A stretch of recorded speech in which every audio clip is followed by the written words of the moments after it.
Hello friends, welcome to my channel. और हो रही है हमारी नेक्स्ट पार्टी की तैयारी। तो ये देखिए, सबके एक जैसे कपड़े हम पहनने वाले हैं। फिलहाल ये है, ट्रायल चल रही है।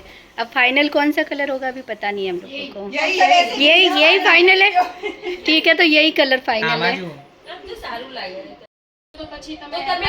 मारे भी तो एक्सेल जाओ से न तो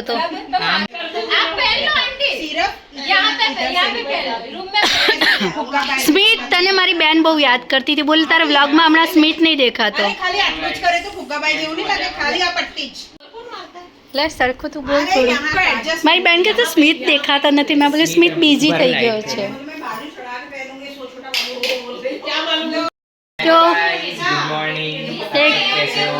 मैं एकदम मजे में हूँ। सिर्फ 2 बार एक्सीडेंट हुआ। स्मित आ गया है अभी। आज बहुत बोल रही थी स्मित नहीं दिख रहा है, स्मित नहीं दिख रहा है। तो आज स्मित को मैंने स्पेशल, लेकिन स्मित घर पे क्यों है वो थोड़ी खराब बात है। मैं 2 बार एक्टिवा से गिर गया। स्लीप हो गई अभी। हाँ। ध्रुवी की हुई वैसे की वैसे, स्मित की भी एक्टिवा स्लीप हो गई। तो बहुत दुखद की बात है। चोट दिखा अपनी। एक ये है, ये देखो, तो ये ठीक होने लगा। आई ये है सब अभी। ये तो इधर सारी है, पैर पे थी वो भी पैर सब, में पैर थी। में इधर थी वो सब ठीक हो गया, पर यहाँ का नहीं ये ठीक हुआ। देखो, इधर ज्यादा बहुत ज्यादा डीप में है। हाँ। क्या क्या